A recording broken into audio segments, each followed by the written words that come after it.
No, I'm going to be the optimist that says the bills are here and we're just simply trying to widen the market reach of the Buffalo Bills to tap into the 12 million people in Toronto. And we know the bills are concerned about what has been, past tense, a shrinking Western New York economy.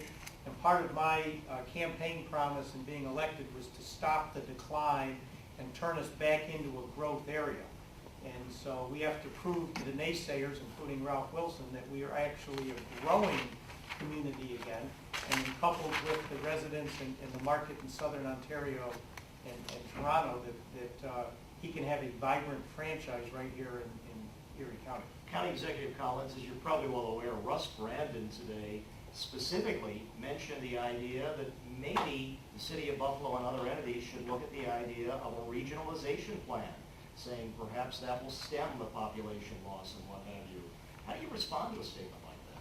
Well, it goes back to a home rule state where we have 44 cities, towns, and villages, and we all know we would never design it the way it is today if we started with a blank sheet of paper.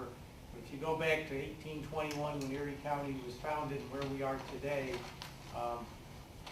that's motherhood and apple pie to say I wish it was different, but that's not going to make it so. So I think what we have to focus on is being efficient where we can, and I had meetings today with the town supervisors about parks and highways, and what we're really saying is we need to become more efficient. We need to consolidate services to reduce the cost, but I think reality says we're still going to have 44 cities, towns, and villages, but if we're a growing community, which we will be, and we consolidate services and reduce costs to become more efficient, I'm comfortable the bills will see that and will stay here.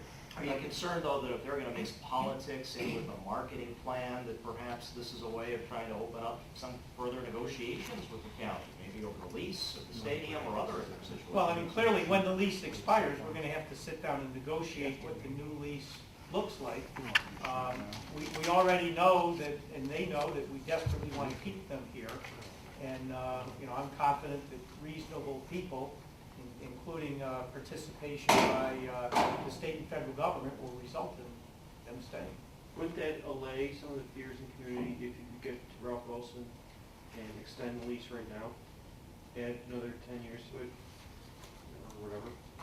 Of course it would, but again, it takes two people to negotiate, and I don't think his organization is currently at that point.